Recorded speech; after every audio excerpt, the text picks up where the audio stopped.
Welcome to Millennial 641. I'm Andrew. I'm Laura. And I'm Pamela. We are releasing this on Election Day. Dun, dun, dun. So we're not going to get crazy political today because anything we say will be quickly outdated if we're talking about poll numbers and whatnot. We're going to try to have more fun than usual because we know everybody's stressed out, right? How are you two feeling?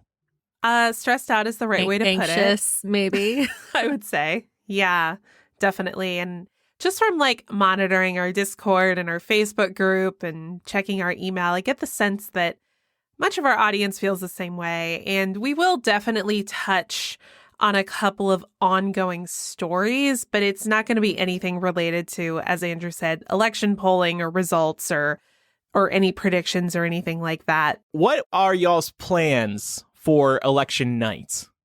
What are you going to be doing? Where are you going to be sitting? What are you going to be eating and drinking? I can tell you I'm going to day drink all day on election day. Okay, what time? What time? Because I want to know when to text you. Bottoms up. Probably starting at noon, to be honest. And then I'll be, patiently watching the results roll in when polls close at 7 and probably continuing to drink most of the night. Yeah. So, Laura, how many drinks do you think you're going to have tomorrow? If you're starting at noon, you're going to be up till midnight.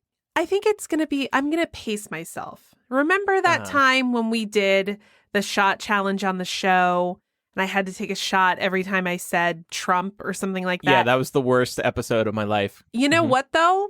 I drank water the whole time and I paced myself, and that's the important thing. So I'll probably start in the morning with a mimosa or 5, and then move on to some more appropriate afternoon drinks, maybe a nice fall lager or something like that. And then in the evening, we're going to get out the hard stuff, the liquor.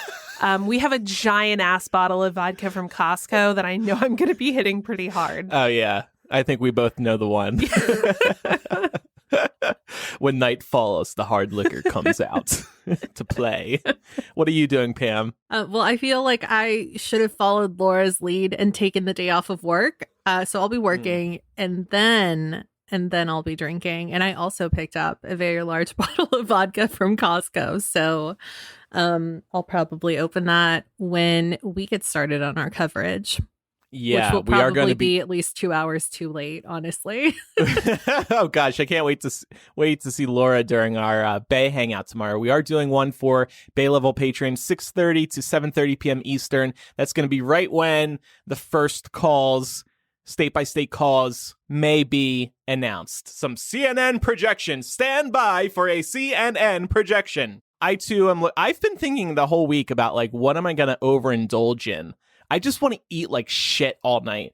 So I'm debating between 4 In-N-Out burgers or 8 cheesy gordita crunches from Del Taco or 2 Domino's pizzas, all for myself, by the way. Fuck Pat. I need to eat and eat and eat all night long. But then one of my friends had a great idea. He said, have a taco every time a state goes to Biden. I'm like, oh, that's awesome. So I can just pace myself with tacos all night. And then I had a better idea and said, take a shot every time Biden wins a state. I'm going to be shit-faced. I was going to make soup for dinner last night, but now I'm thinking that I should probably load up on the carbs instead. So maybe I'll do pizza too. It's soup season. It's getting a little bit colder out here up in Northern California. So right. And I work for another podcast who normally records Tuesday and then releases Wednesday. And this whole time I've been like, fuck, I'm going to have to wake up Wednesday morning and edit. And, I'm going to be hungover. So that's not going to be fun. But he told me earlier today, we're actually not going to be recording Tuesday. So you don't have to edit Wednesday. Lucky you. God bless. God bless. Yeah. So now I'm really going to get fucked up Tuesday night. I definitely took time off work Monday through Wednesday of this week. I may or may not have requested that time like a year ago because I knew. Yeah, you've been telling us about that for a while. Oh, yeah. You were smart.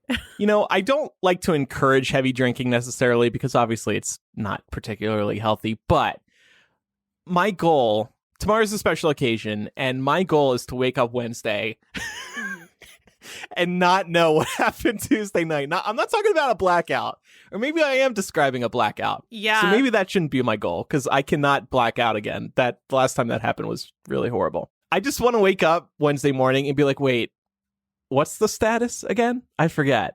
And then have to check my phone. I just want to wake up Wednesday morning in a blue state. That's my fondest desire. Oh. Neck and neck in Georgia, according to the polls. Yeah, so. It's really intense. And, Andrew, you and I are both volunteering with the Biden texting campaign. They have been going after Georgia. I feel like every time I go to pick up a new campaign, it's a Georgia campaign. I was calling Georgia voters for 5 hours today. They are going all in on this. So it's pretty exciting to actually be a toss-up state in an election. Normally, nobody pays attention to us. It's crazy. Crazy. I'm feeling good, though, about our prospects. I'm feeling good about the presidency and flipping the Senate as well. Just crossed. Taking deep Knock on wood. breaths. Mm-hmm. Yep. Just as a reminder, some of you may be listening to this as you're standing in line to vote. Remember that as long as you're in line before your polling place closes, they must let you vote. If you haven't mailed your absentee ballot yet, head to iwillvote.com and find your nearest secure drop box location. You do not have time to put that in the mail at this point. And if you have any concerns or any questions that come up for you while you're waiting in line, reach out to the Voter Protection Hotline. Their number is 866-687-8683. Y'all, I was driving home yesterday and I witnessed one of these Trump caravans, 150 big ass trucks deep. It just made me so sick. And they were driving the opposite way. I was really tempted to just roll down my window and just give the whole line of them my finger. But I was afraid somebody on my side of the highway might be a Trump fan and get a little mad at me. So I also saw one of these really yesterday, and it's so unsettling to see it in the Bay Area, which is, historically just this little liberal bubble. Yeah. And I did not see this personally, but there were reports on Twitter that they made a stop. I'm from Marin County, which is about 15 minutes north of the Golden Gate Bridge. And so I saw some reports from people that live in that area saying that they decided to drive through and then make a stop at a city that's historically predominantly Black. And also historically low income. Yeah. So I don't know if that was planned or what, but it just it raised quite a few eyebrows that, they would, out of all of the cities they could choose to make a pit stop, they'd choose to roll through there specifically. It's scary to see these out there, but I think it's just these small groups of people who are talking on Facebook and let's meet at the Texaco station at 4 p.m. with our big ass trucks and our big Trump signs. They get it together. It is intimidating, though. I don't think anybody should be comfortable with those groups of caravans. It's just kind of I'm sure that trucks are not the only I see a lot of families in these caravans, in the cars and stuff. And so I'm thinking to myself, you guys have at least 2 cars, but you chose to come out with this very big, intimidating truck. Yes. Right. So there's a reason why you did that. And if you feel there's not, then maybe you should take a step back and think about what that looks like to other people. Yep. These big, strong trucks are going to rise up and keep Trump in office. Well, and he's also encouraging them. Right. That's the scary thing. I mean, after the really big one in Texas where a Biden bus was almost driven off the highway and a campaign staffer's car was hit, he was retweeting the video of this and saying, "I love Texas." So it's, again, just another example of him encouraging people to go out and try to intimidate voters. Yeah. So let's do something stupid and mindless to get through today. This does relate to politics a little bit. For some reason, the New York Times wondered if you could tell if someone was a Trump supporter or a Biden supporter based on the inside of their fridge, and they made a quiz out of it. So I thought we could play this quiz on air, and we'll describe what we see in these refrigerators for everybody who's listening. So in this fridge, I think I see a Dyson bag of frozen chicken in the freezer. I see 2 tubs of Nestle Toll House cookie batter, one in the freezer and one in the fridge. I see a styrofoam cup in the fridge. That to me screams Trump supporter. Hey, I have a drive-through cup right here on me. I am Whoa, Laura. not a Trump supporter. Way to ruin the environment, Laura. No, but we see a lot of water. I see a Brita filter, but I also see like bottled water, which is weird. I don't know why you'd have both. Yeah, a jug of bottled water, I see, on the side. Now, is that almond milk on the side Oh, yes, I think you're right. Yeah, that's Ooh. looks In the like carton? the nut juice label. next to the Tupperware in the middle? Yeah. So, All right. and this I feel like this is a toss-up fridge. This is a toss-up fridge. Maybe this fridge is an undecided voter. I'm going to say Trump supporter. That was my gut, because it's also a mess, and Trump supporters are messy. I'm just kidding, Trump supporting listeners. Hey, I'm messy. I'm going to say Biden. I'm gonna say Biden for the almond milk. Well reasoned. And you were right. It's a Biden fridge. There we go. All right, this is a much clearer photograph. We see some, looks like some cherries, orange juice, milk, orange juice, whipping cream, This is a keto diet, yogurts. lady. Yes. There's Pam. like very well organized Tupperware, so they're like keeping their leftovers and Mm-hmm. Yeah, very well organized. clearly not fridge. wasting food. Vitamin D milk, though, that's not something you Whole see milk. every day. Two things of eggs, 2 dozen eggs. This person likes to cook. And maybe like an egg casserole on Yeah. top or something. Like a I don't quiche, maybe. know. Mhm. I'm gonna say this feels Biden to me. Oh, I was gonna say it's a Trump fridge. All right, Laura, deciding vote. Oh man, Ooh, I'll say Biden because I think that thing on the top is a quiche, Okay. and I just don't see Trump supporters making quiches. That's too foreign, right? We were right. It's a Biden Right. fridge. Yeah. Okay, this is like a mini fridge. We got some. Whoa, Dannon. This is like minimalist living. Yeah. This person is not home often. Oh, wait, but look, they have, what is that? Is that kombucha on the bottom shelf? I don't think so. There's a Chobani bottle. There's not much in here to go off of. Yeah, but like active shakes, like some kind of energy shake. Yeah. Okay, so I feel like that's either for somebody that's old or Mhm. somebody that's like younger and into trendy stuff like probiotics. Yeah. What if it's a trick though? Like I Mhm. feel like we're at the point in the game where they're gonna throw us a curveball. Yeah. I guess I'll say Trump. I'll go out on a limb. Okay, well, let's go Trump and see what happens. Okay. Before we reveal the answer, it says tap an object that suggests this is a Trump fridge. What Oh the? my god! This quiz is tap on crazy. the Dannon at Okay. the top. I don't know. That's like an old person thing. Oh, That's we a were Biden wrong. fridge. It was Biden. It's a Biden fridge. Well, all right. Okay, let's do like 2 more. So this one's a busy fridge. We got some coffee creamer, maybe a plate of cookies, maybe a jar of Chinese takeout. Yep, maybe a jar of pickles. This looks like a college fridge. Yeah. Yeah. Wait, they have Ready Whip and a second thing of whipped cream. An off-brand version. And 2 different coffee creamers. Yeah, and some Hmm. orange juice in the bottom right. And then like a pot This seems of like a something. roommate situation. That's what I'm saying. So I think Biden. Me I think too. this is a Biden is the New fridge. York Times fucking with us? They're all God. Biden. Oh, nope. That was What? a Trump fridge. Damn it. Oh, man. Our score is 50%. Let's see if we can get a little higher. Oh my God. So we got some chocolate milk, some regular milk, plenty of eggs, Parmesan cheese, bottles of water, a pitcher of iced tea. Uncovered grapes Uncovered. with, Ew. like crumpled up aluminum foil on top of them. Like somebody clearly Oh, but there's covered them White Claw one at the point. bottom. Yes. Looks like maybe the cherry one, the black cherry. And Crisco lard. That's like a Southern thing. Ew, right? that one's Ew. disgusting. Pam's really good at this. I don't even see that. Yeah. I don't know what that looks like. It's on the bottom left-hand corner. Wow. Okay. I'm going to go with Trump for this one.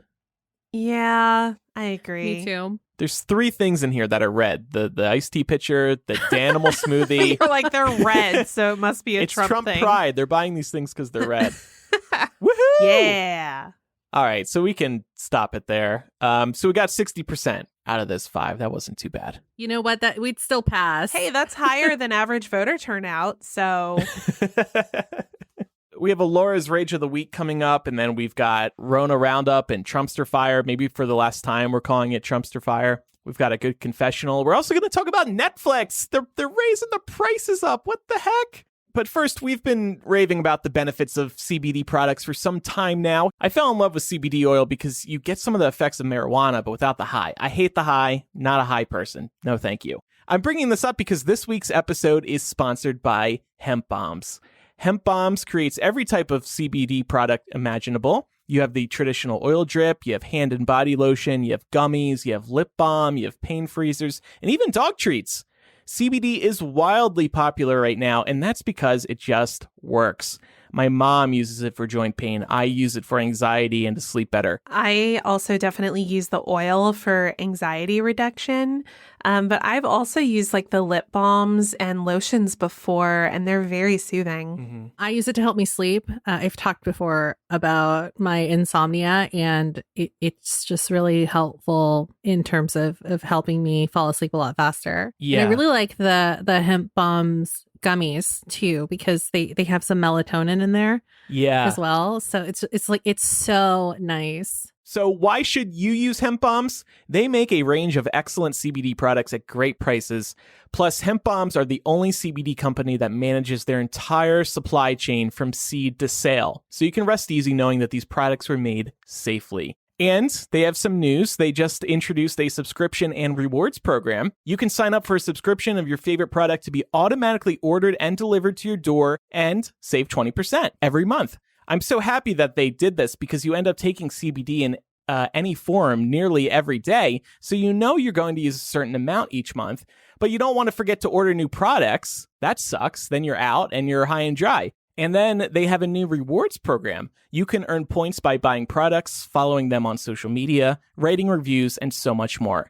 You can use these points for coupon redemptions and work your way towards gold status to earn even more rewards. You can earn 50 points just by signing up, and we've got a great discount for you on their products. Use code MILL That's a little different, so pay attention. MILL for 30% off your Hemp Bombs order. Again, the code is MILL for 30% off your order, and once you move to the billing page, you will see that discount code applied. So it's time for Laura's Rage of the Week.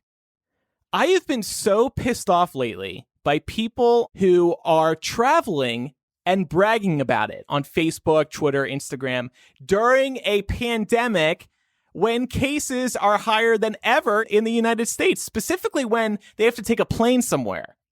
And I've been seeing people who have clearly flown somewhere for a completely superfluous reason, posting pictures. I saw a group of old friends in Maine. They flew from LA to Maine, and they're taking a picture all together. There's like 5 or 6 of them. And meanwhile, these same people are like, damn, Trump's really mishandling COVID. I can't believe him.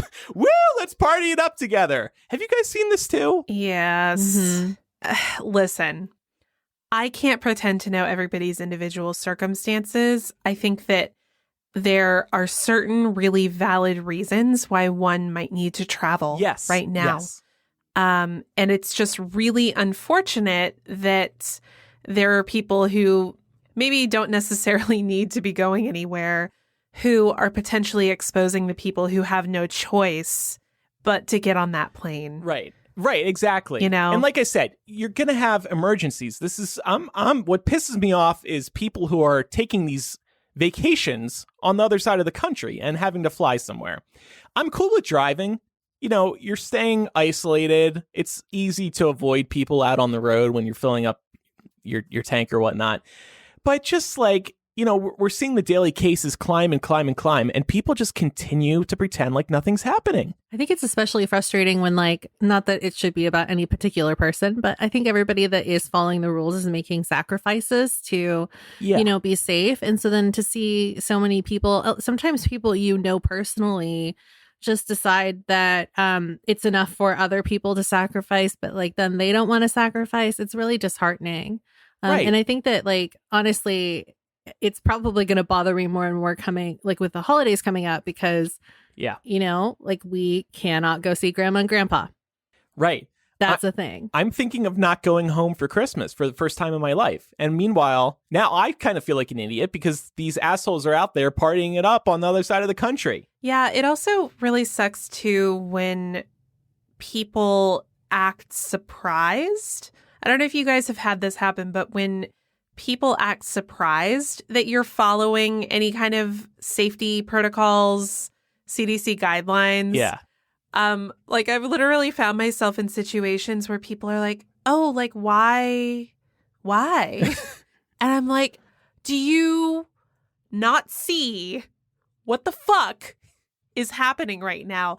And it just really pisses me off because I'm like, "What? Like how can you?" It feels like we're living in two very distinct realities. Yep. One where like half of us, or maybe less than half, are really trying to be careful and take care of ourselves and other people. And the other where people think that this just isn't a big deal. And the longer this goes on, the more it wears on us, right? Like, and I think as you have this convergence of like election season and seasonal affective disorder and like all of these other things, plus a pandemic, it's just becoming a lot. Right. I was dying last week. Somebody I know and who I respect, she was in Joshua Tree last week and she was with like 6-7 friends. And one of the captions she posts on Instagram, unironically, she says in parentheses, also, don't worry, everyone got tested multiple times and isolated before this. Like, fuck you.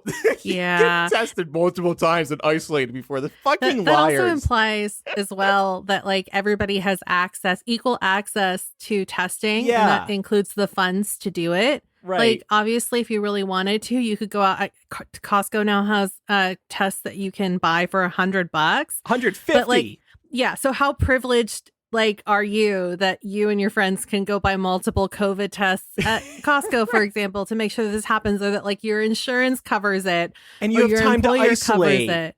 Yeah, or like your county has it for free. It's like it's so tone deaf, and I don't understand how people don't see that. Yeah, there's been this meme going around that when you post a picture of you and your friends, you include private island, all tested negative multiple times, wear a mask, party emoji. I'm gonna post a picture Right. of me and my dog and be like, "Don't worry, we're on a private island and we both tested negative multiple times for COVID." Didn't the Kardashians do something like this that ruffled some feathers over the weekend? Yeah, Kim rented out a private island for her birthday and said everybody isolated for a couple weeks beforehand. But this was after this meme that I just shared. But now Khloe Kardashian is tested positive for COVID. Really? I didn't know that. I swear to Oh God, my I saw that in a gosh. headline recently. Wow. On Twitter, trending. And you know what this also tells us? People just cannot resist posting on social media. They have to brag about their trip. They can't keep it to themselves. Everybody, look at me. I went to Joshua Tree. I went to Maine during a pandemic. Fuck you. This has been Laura's Rage of the Week. It's the same too with like all those YouTubers and social media stars and stuff like that. I hate to say like to discriminate against age, but it's mostly the younger people. And it's like, there's no way that you guys all got tested, or maybe you did all get tested multiple times. It's just like not. It's probably a lie. It's not, what do you call it? Responsible when you know that you have younger fans, you know, that now Right. think that they can do the same thing with their friends.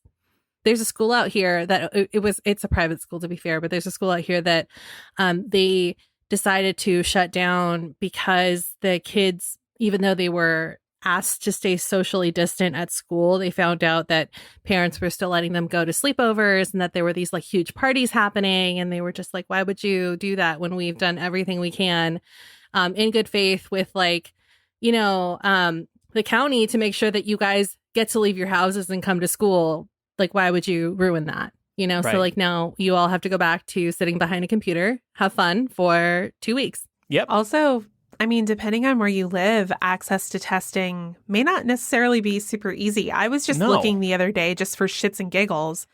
I couldn't find anywhere within a 50-mile radius of me that could get me in for COVID testing if I had wanted to. Wow.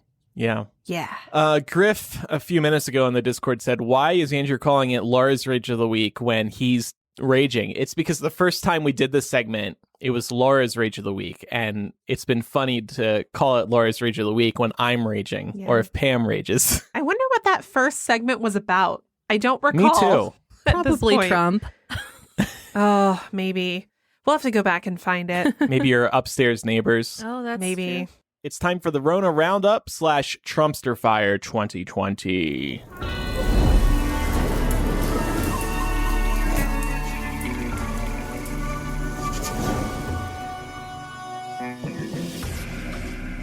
I can tell Andrew does not enjoy playing those sound beds over I just hate to bring the mood down. That's all it is. Well, we'll get through this quickly. Well, down in my home state of Georgia, where we have a pretty contentious Senate race happening, Senator David Purdue actually pulled out of his third and final debate with Jon Ossoff, who's the Democratic challenger for the Senate seat. He and Jon Ossoff had a very contentious second debate in which Ossoff nailed him to the wall. Let's listen. Well, perhaps Senator Purdue would have been able to respond properly to the COVID-19 pandemic if you hadn't been fending off multiple federal investigations for insider trading. It's not just that you're a crook, Senator. It's that you're attacking the health of the people that you represent. You did say COVID-19 was no deadlier than the flu. You did say there would be no significant uptick in cases. All the while, you were looking after your own assets and your own portfolio, and you did vote 4 times to end protections for pre-existing conditions. 4 times. And the legislation that you tout, the PROTECT Act, it includes loopholes that specifically allow insurance companies to deny policies to Georgians with pre-existing conditions. Can you look down the camera and tell the people of this state why you voted 4 times to allow insurance companies to deny us health coverage because we may suffer from diabetes or heart disease or asthma or have cancer in remission? Why, Senator? Boom. He's so good. I mean, obviously, Purdue is still favored in this election, but the polls have tightened up recently, so we'll see how this turns out. But I love Jon Ossoff. Y'all might remember him from 2018 when he was running against Karen Handel and actually did pretty well, even though he didn't win. Also, in recent history, the U.S. has surpassed 9 million coronavirus cases. Yay! Hooray! Let me go take a trip with my friends and brag about it. Number 1. We represent 4% of the global population and 20% of the global COVID cases. Yeah, that tells you everything you need to know in terms of the country's handling of the pandemic. Right. Then Trump has also been pushing this "you can change your vote" narrative. Apparently, there's been an increase, or at least according to him, allegedly, there's been an increase in Google searches around "can I change my vote?" I'm here to answer your Google questions. Yes, if you've decided that actually I am awesome, then you can change your vote. Well, so there are a handful of states where you can change your vote, but it's quite a process. You have to present yourself to your polling place in order to nullify it. Take me. Yeah.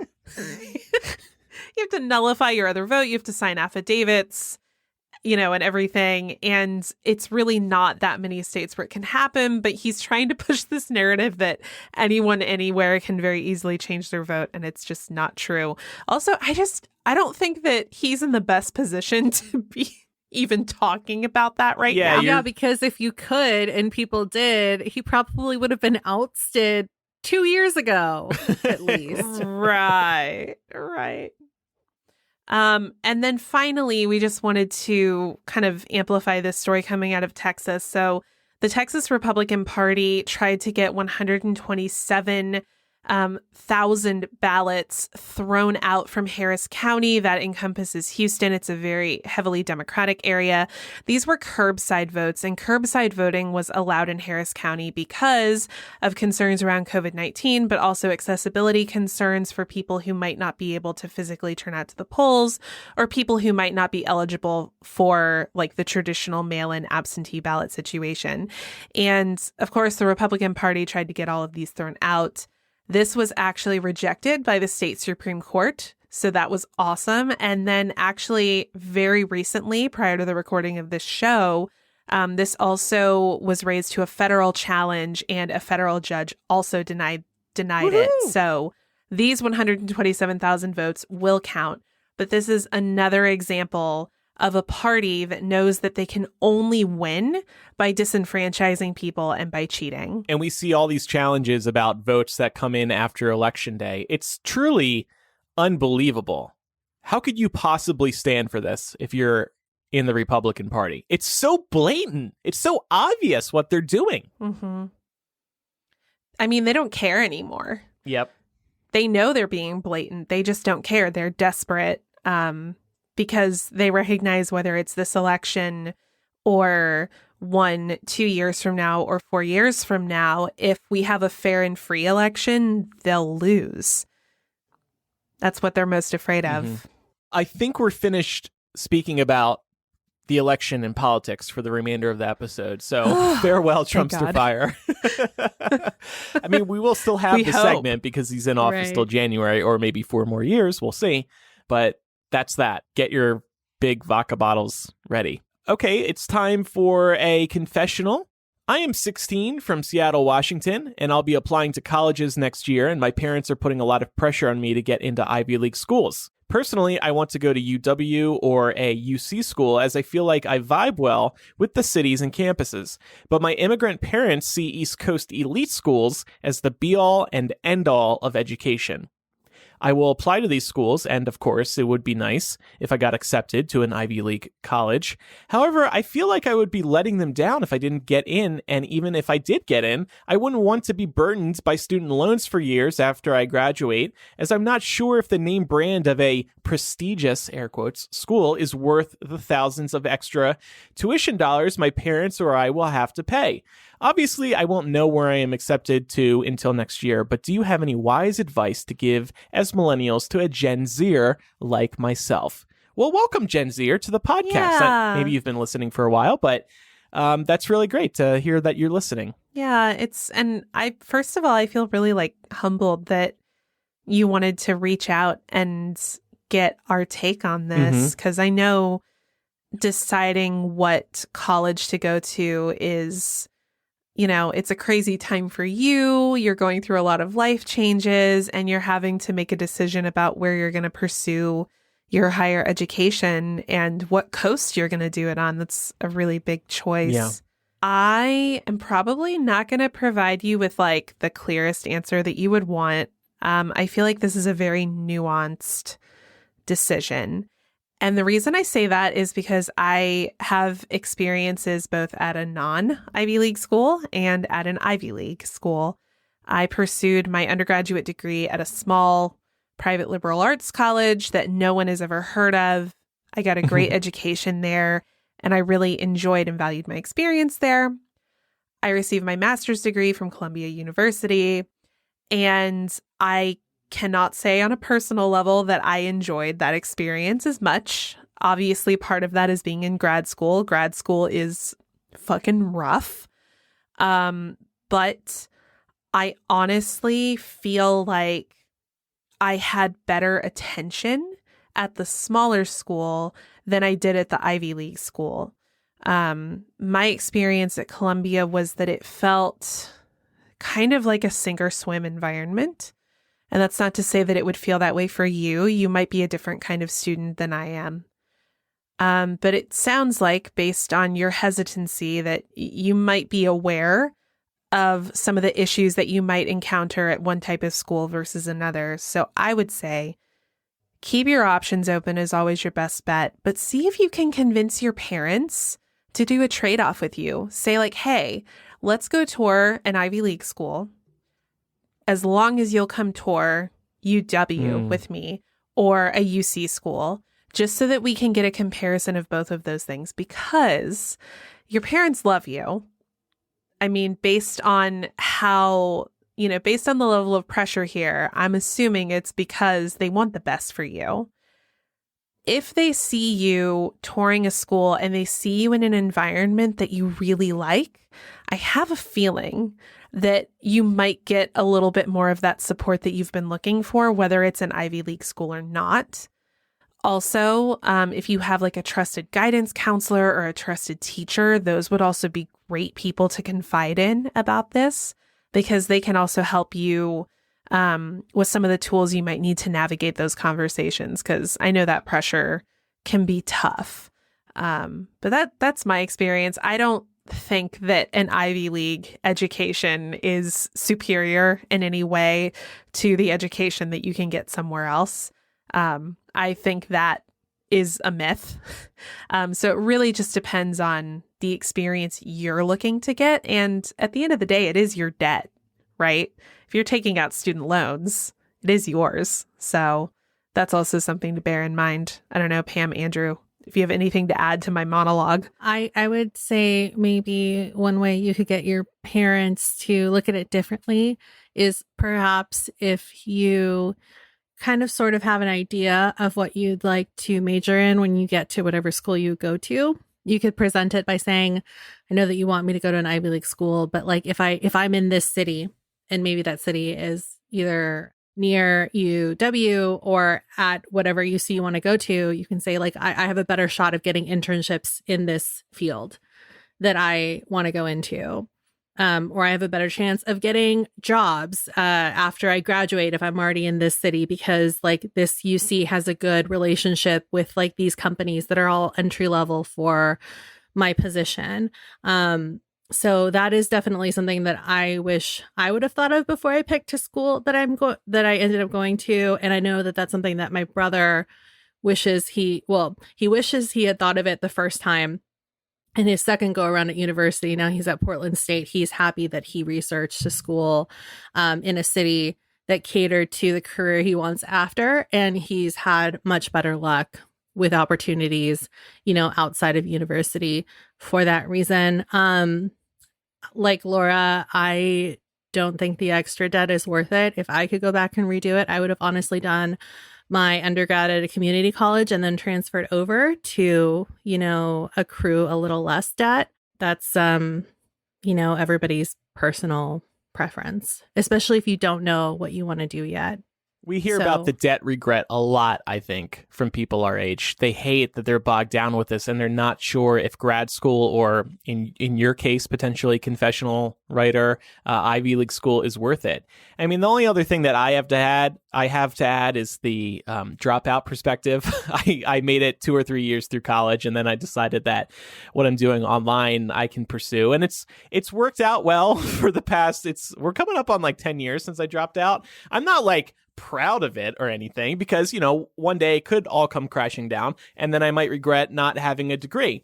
But I will say that over the years, it's become less and less important to have a degree to make it in a lot of fields. I mean, it used to be like, you want a job? Go to college. And there's not that requirement anymore as often as there once was. So you're obviously set on going to college, and that's fantastic. But to anybody else who might be thinking about college and might have a different career path in mind, think about how much you want to spend in college, like this confessional writer is, and weigh if it's really worth it or not. I mean, the internet's changed everything. That's the only reason why I was able to drop out. It can help a lot to have a recognized school on your resume, but that's not the only way to have doors open for you. Like I've worked with and interned with a lot of larger outlets, and like, am I the only person that went to a state school for the most part? Yeah, but like I still got to work there. Like you can open your own doors, and you seem really smart. So I mean, like you can definitely do it without having something like Harvard on your resume. It might take a couple of extra steps, but there's no reason why you can't. And I'll be honest with you, I've, in my career since I graduated, like I've had several different kinds of job interviews, and pretty much across the board, people care way more about seeing the podcast on my resume than they do about my Ivy League degree. Yeah. Like, they'll see that and they'll be like, oh, that's nice. But wait, you've been podcasting for 15 years? Tell me about that. And it's not just podcasting. It's just something to make you stand out. It's some background experience that separates you from everybody else. I still get asked about Twilight stuff when I go into interview. It's fun. Like, it's different. Yeah. I mean, it could be anything. Yeah. Maybe they'll ask you about like your bowling hobby or something. I don't know if you bowl, but Right. Or like if they see you've been very involved in a lot of extracurricular activities, or maybe not a lot necessarily, but just a couple, that could help you stand out as well. And it shows that you're trying to do other things in life other than just studying. Yeah. And really, there's, none of this is any of us saying, going to an Ivy League school is right or not right. Only you can decide that. Right. And I think that, anyone can have a very enriching academic experience anywhere, as long as it's a good fit for them, which is why I think it's important, go tour a good variety of schools. See if you can sit in on classes. See if you can reach out to a student who's in the department that you're interested in being in and have an hour, or a half-hour conversation with them. That was something I did when I was applying for schools, to kind of get a vibe from people who were already doing it. Yeah. About the quality of the program. Do those things, and from there, I think you'll have a better idea of what you think the right fit is going to be. One more point on what Laura just said, like the campus and the whole environment. Like my year in community college, Fullerton College, in case you want to check that school out, was one of my best schooling years of my life. I loved the campus. I loved the teachers. I loved the courses. And it was community college. I was paying barely anything. One of my favorite teachers ever, probably my favorite teacher ever, was at that school. He changed my life in interpersonal communications. Just a phenomenal person. It is crazy how that can change, though, because when I was applying, we took a trip down the coast, and basically my mom took me to almost every university in California that I was interested in, obviously. And there were some schools where we would be in the parking lot and I'd go, no, that's not it. That's not the school. I don't want to, I don't want to get off. And she'd be like, just go stand by the sign at least and see if you change your mind. Really, so she could take a picture of me in front of the sign, in case I decided to go there. And I'd be like, no, Mom, this is not the school. I don't feel it. And we would just get back in the car and go to the next one. Yeah. But sometimes that's all it takes. And you never know. Yeah. Maybe you'll fall in love with something on the East Coast and it'll just completely change your perspective. Yeah. You'll just have some feeling deep within you wow, I really like the vibe here. I can see myself here. So, a few weeks ago, I recommended refreshing your space ahead of winter with coronavirus cases on the rise and cold weather coming. You want your space to be cozy and inviting and make you happy. One way to do that may be adding a new photo or photos to your wall, and that's where this week's sponsor, FrameBridge, comes in. FrameBridge makes it easier and more affordable than ever to frame your favorite things without ever leaving your house. From art prints and posters to the photos sitting on your phone, you can FrameBridge just about anything. Just go to framebridge.com and upload your photo, or they'll send you packaging to safely mail in your physical pieces like diplomas or concert tickets. Preview your item online in dozens of frame styles and gallery wall layouts. Choose your favorite or get free recommendations from their talented designers. And then the experts at FrameBridge will custom frame your item and deliver your finished piece straight to you or anyone on your shopping list. A handcrafted, personalized gift from FrameBridge starts at $39 and all shipping is free. Plus, our listeners will get 15% off their first order at framebridge.com when they use our code Millennial. I've hung up 2 pieces from FrameBridge. I am loving them. I love admiring them every day. What really sets them apart are the frames. They have some awesome frames. You go to the store, they've just got the boring generic stuff. I got a couple really earthy wooden frames that complement my space really well, so I love seeing them every day. Get started today, frame your photos, or send someone the perfect gift. Go to framebridge.com and use promo code Millennial to save an additional 15% off your first order. Just go to framebridge.com, promo code Millennial. Again, framebridge.com, promo code Millennial. Make sure you use that code so they know that we sent you. Yeah, and you better use that code to save some money, because then you can put that extra money towards your Netflix subscription. What a transition! Netflix is gearing up to raise its prices for U.S. subscribers. So if you're in the U.S., listen up, because this is how things are going to change. It's not that bad, but sometimes every dollar counts. So it's good to keep this in mind. So this is going to be effective immediately for new subscribers, but it's set to roll out over the course of the next few weeks for existing subscribers. They will be sending out email notifications so that you'll know 30 days beforehand when the price is set to hike for you. So the standard plan is now going to be $14, up $1 from $13, and the premium tier will be $18, up from $16. The basic plan is going to stay unchanged at $9 a month. So if you have that, you don't have to worry. The last time Netflix raised fees in the US was back in January 2019, so a little over a year ago. The last price hike was a little bit higher. It was actually a $2 increase for both standard and premium plans and a $1 increase for basic. They roll out their increases country to country. So if you're not in the US, that doesn't necessarily mean that your region will see a price hike just because the US is seeing a bit of a price hike. The last country to get their fees increased was Canada, and they also had theirs raised earlier this year. So Netflix said that the reason they're doing this is so that they can continue to offer more variety of TV shows and films. They've definitely been upping the game.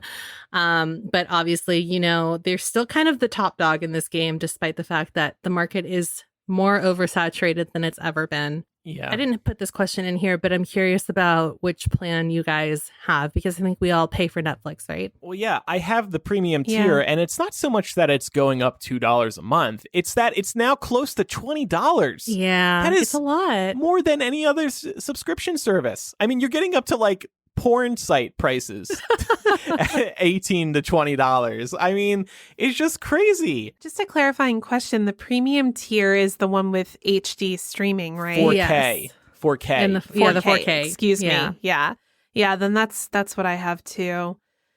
And you like have to have it because if you have a 4K TV, you're like, why do I have this 4K TV if I'm not paying for 4K Netflix? Yeah, so we don't have a 4K TV, and so we're doing the standard plan still. Well, and then the other big factor is that on standard, 2 people can be streaming at the same time, whereas premium is 4. And if you're sharing it with a family, you know, like I share it with my brother, sister, and parents. So at least 2 of us are probably using it any given night, maybe more than that. So premium is worth it to me. But still, close to 20. You know, meanwhile, Disney Plus is what, $7 a month? And they will raise it, of course, but... Yeah, my whole thing, too, is, like, I'm a little bit salty, but, like, for the amount of stuff that Netflix has canceled, and, like, specifically this year for the amount of stuff that they have canceled, even though they had said they were going to renew it, like... Yeah. Clearly you were already thinking about getting some money back in, so why not just make, like, I don't know, Glow season 5 or whatever they're on, you know? It's kind of like a shitty move to be like, we don't have money and the pandemic has like caused prices to hike and like we've gotten everything pushed back. It's like, yeah, but you already knew you were going to raise the fees. Yeah. And they do have a lot of good stuff, of course, but there's also so much shit. And it's like you're raising the prices when, you know, it'd be one thing if everything on there was amazing. Like it used to be in the early days. You know, they were a lot more picky about what they would greenlight. But now it's just they throw everything at the wall to see what sticks, no matter what. Because even if they release something really, really, really bad, Netflix is so big that a sizable number of people are still going to watch it. Way more than would watch it on cable television. Yeah, I think it's going to be interesting to see how this evolves over time because... I know at least in our household, we kind of rotate through streaming services. Like we don't have them all at any given time. So like HBO's been one that we have inconsistently and we'll only like resubscribe to it when we know there's something on there we want to watch. So like recently we resubscribed to it so we could watch Lovecraft Country. But once we're done with that, we're probably going to cancel that subscription. And I wonder if Netflix is going to start going that route. Because Netflix was always kind of like the basic bread and butter, like it had a little bit of everything for the most part. But Pam is right, you know, it doesn't have as great of a collection that it once did. And with all of these other streamers out there, I mean, like Prime Video, for example, I found myself watching more stuff on Prime Video in the last year than I used to. So yeah, I mean, maybe in the next couple of years, Netflix becomes that service I only subscribe to when I know there's something there I want to see. Yeah. And I wonder too if that's going to change their strategy because right now everything drops on one day. So technically, you could subscribe to Netflix for a month, you know, and watch, you know, I think that right now they're probably releasing at least 4 original series a month, if not more. There's like quite a few titles that drop every Friday on there.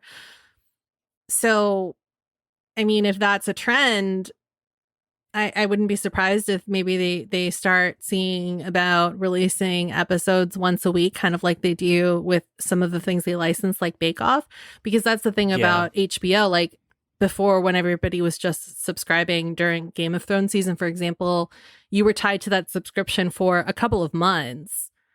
Right. So that's the difference there. They really need to switch to weekly, and not just to get you, but it's nice to have some good shows to look forward to week, especially the past few years. And we're going to talk about The Mandalorian in a second, but I love that it's on a weekly schedule. I'm subscribed to everything right now. Not YouTube, Netflix, Hulu, Disney Plus, and of course Amazon, but you can't really cancel Amazon because you still use them for the Prime shipping. Right. But I think I'm going to cancel Hulu because I don't watch anything on there. It's nice that you can watch network television, but I also have YouTube TV because I like watching live TV and I don't have a traditional cable box. So I stream YouTube TV, but YouTube TV now is like $50-$60 a month, but it is a really good service. It's very reliable. It includes a digital DVR, which I like. So yeah, but this is getting crazy. I think one of the answers for everybody is to just start sharing subscriptions more. Because when you split these subscriptions between 4 people, it's going to be very, very affordable per person. Yeah, and that's what we do as well. Like my brother and I will just kind of divvy it up and figure it out. And it definitely makes things a lot more economically friendly. I think that we talked a bit about cutting back and how we would. But I wanted to know if Netflix is still our go-to streaming site. Like, is that the place that we go first when we're looking for something to watch, or are we gravitating towards something else right now? I'm so lost in the streaming world. I can never decide what to watch anymore. There's too many options. I sit there for so long and I'm like, fuck it. I'm going over to YouTube TV and just watching Shark Tank for the billionth time because it's too stressful. That's me too. I spend like 2 hours going through everything I might want to watch on every platform that we have. Yeah. And then I get so overwhelmed that I turn on the same thing. Yeah. It's and then awful. I end up watching the same show like 6 times. I would rather watch an episode of Shark Tank or Undercover Boss 10 times than have to pick through the massive libraries of Netflix, etc. Usually what I do is I know exactly what I want to watch, and then I just Google where can I watch whatever show or movie, and then I'll take my cues from there. The other thing that stresses me out is that everybody has recommendations. Oh, you got to watch this. You got to watch that. You got to watch this. I'm like, everybody's telling me to watch everything. I don't know what to start with. What if I don't like it? And then I just end up watching none of them. Unless it's like, it takes over Twitter, like Tiger King. I don't know why I've done this, but like specifically for Netflix shows, I've started like watching them and then just not finishing them. Oh, that must drive you crazy. Yeah, it does. And it's just, there's no reason why. It's not like they're bad shows, but I just like, I don't know what it is. Maybe it's because like I've been burned too many times. They just keep canceling everything. I just think to myself, you know what? Maybe it's not even worth it to like end up on a cliffhanger. But like I started that show Cursed because, Arthurian legend, I'm into that shit. And I did not watch the last 2 episodes. Same with The Witcher, even though I know that's coming back. Those are just like 2 examples, but I'm sure there's more. Even with 2 episodes remaining, you still didn't complete it? I thought you meant don't know what's wrong with me. I have a problem. That is a bit of a problem. I thought you watched an episode or 2 and then you were like bored, so you were out. No, I'll watch like 80% of the show and then just Oh my gosh. That is like you don't want them to end. Maybe subconsciously, yeah. Well, on a related note, so The Mandalorian on Disney Plus premiered on Friday. New episodes every Friday. You get just one at a time. As good as ever. Cute new Baby Yoda GIF opportunities in the episode. I really like this show because it is, to me, it feels like very classic Star Wars. It's a basic morality tale. It's not a super complicated plot, very, straightforward. And it's just a space Western and it's fun escapism. The episodes aren't too long. I think the first episode of this season was maybe a little longer than what they typically are. They're usually in the 40-ish minute range. But I really love the new episode. There's some good casting going on. The writing is still sharp. And it was some great escapism. I phone banked for like 5 fucking hours today. And when I finished, I watched that episode of The Mandalorian before the show so that we could talk about it today. And like without releasing any spoilers or anything, it was just a lot of fun. It's easy. And I feel like we all need something kind of easy right now, right? Yeah. And like you said a couple minutes ago, it's simple. I really like that. I feel like Game of Thrones was kind of the same way. Like each episode felt, at least in The Mandalorian, very self-contained. Like this one, there was a big A plot, and that was pretty much it.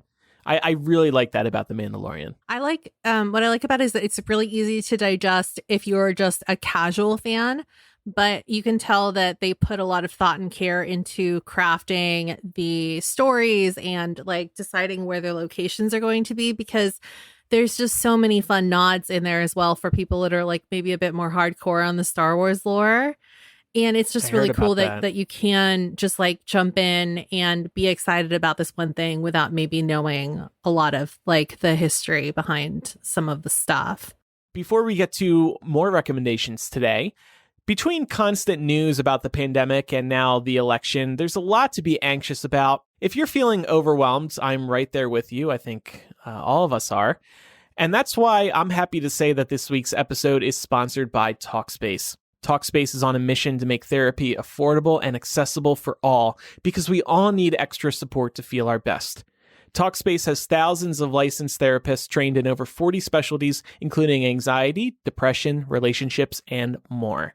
No matter what you need help with, Talkspace will find you the perfect therapist for your goals. Talkspace is a fraction of the cost of in-person therapy. Instead of waiting for an appointment, you can send unlimited messages to your therapist 24/7, and they will engage daily, 5 days a week. This is what I love most about it. It feels like I have a friend, always waiting in one of my Chrome tabs.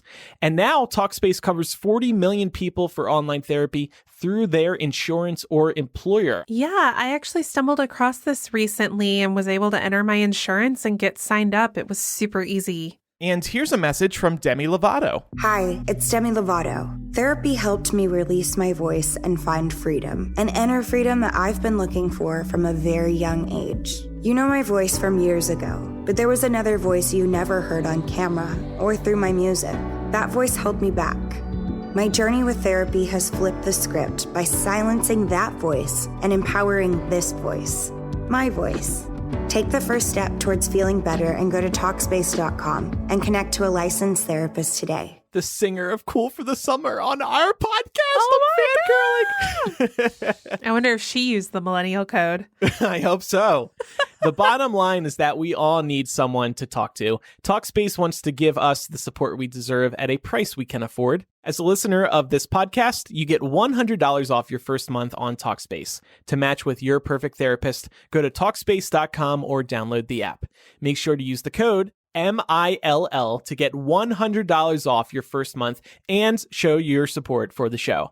That's MILL and Talkspace.com. And we also wanted to wrap the show by mentioning that this episode was sponsored by listeners like you. It means so much to us here at Millennial to have your support, because it allows us to make time for the show that we love week to week, even in the middle of election season anxiety and jitters. And if you're interested in supporting the show, there's tons of great bonus content available exclusively at patreon.com/millennial.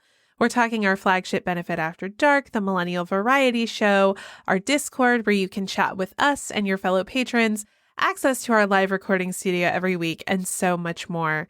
And even if you're not in the place to part with your hard-earned dollars, you can still support the show by subscribing to us for free on your favorite podcasting app and leaving a review. We know it's been a rough year, and we are so appreciative for your support, financial or otherwise. And we also wanted to give a shout out to our latest patrons. They are Jamie, Laura, Kath, Claudia, Ashley, Kylie, and Dana. Welcome, guys. We're so glad to have you. Yeah, thank you for joining us. Okay, it's time for recommendations. I would like to recommend a new/old game for Nintendo Switch. People may have heard of the Pikmin franchise before. Basically, you're this astronaut on this foreign planet, and you are using these adorable little Pikmin creatures, not to be confused with Pokemon, to take care of tasks around the Earth. And Pikmin 3 was actually released for Wii U, but nobody bought Wii U, so Nintendo's been bringing all those Wii U games over to the Nintendo Switch, and Pikmin 3 is the latest port. So it's a really nice game. It's peaceful, it's challenging, there's some cool multiplayer modes going on, and it's a beautiful game. So if you want another classic Nintendo title, check out Pikmin 3. I would like to recommend something that I bought through Facebook. I saw an ad for it on Facebook. It's Nail Boo. Anybody who is obsessed with like buying nail products has probably seen this in their feed. It's basically nail dipping powder that is the same as the SNS powder that you might be used to seeing at your nail salon. I am personally not comfortable going to get my nails done right now because of the pandemic, so I thought, what the hell? I'll give Nail Boo a try and see if nail dipping powder works in the comfort of my home, and it does. So I don't know if y'all can see my nails, but I'm really happy with how they came out, and the colors are really good. It's super easy to do. The first time you do it, like, you'll learn the finesses of how to make sure you don't put it on too thick, but you'll pick it up really quickly. I'm a big fan of this stuff, and I'm actually getting ready to order some more colors because I need some variety in my life. Nice. I did not think my recommendation through this week because we just spent like 20 minutes dunking on Netflix, and I have a Netflix recommendation. No, that's It's so okay. funny. Give people a reason to spend $20 a month. It's actually kind of hilarious. So I wanted to recommend The Queen's Gambit, which is a mini series that dropped, I think, last week or 2 weeks ago. It's only 7 episodes long, so that's kind of nice because low commitment. It's set in the 1960s in the United States, and Anya Taylor-Joy, who some of you will likely remember from Emma, I think that was like the last big movie that she did, plays this character named Beth Harmon. She's orphaned at 9, and that's when she discovers the game of chess, and she is like really good at it, a child prodigy, and so then she decides she wants to be the best player in the game, and it gets kind of dark. She struggles with a lot of emotional issues and also drug and alcohol dependency, but it's super good, and I just really like the way that it's shot, and it's super riveting. So I would recommend that if you're looking for a good drama to sink your teeth into. Okay, cool. If you have any feedback about today's episode, you can email millennialshow@gmail.com or use the contact form on millennialshow.com. And don't forget, we have our confessional there as well. And follow us on social media. We are Millennial Show on Instagram, Twitter, and Facebook. Like I said last week, keep an eye on our Twitter in particular throughout election week. We'll be retweeting important news you might need to see, and we'll be commenting on what is going on election night. What are we doing in After Dark today? We're going to play the higher lower game. It's a Google game. It's been around for a couple of years, so some of you might be familiar. And basically, it gives you 2 topics, and you have to decide which one was Googled more. This is right up my alley, and I've never heard of this, so I'm looking forward to playing this, actually. Yeah, it should be fun. Cool. All right, thank you, everybody, for listening to today's episode. Good night and good luck. I'm Andrew. I'm Laura. And I'm Pamela. Wow, Laura was like, I'm Laura. Vote. Tentative, I'm Laura. Hopefully you're still Laura by next week. Bye, everybody. Bye. Shot. I am not throwing away my shot. Hey, yo, I'm just like my country. I'm young, scrappy, and hungry, and I'm not throwing away my shot. I am not throwing away.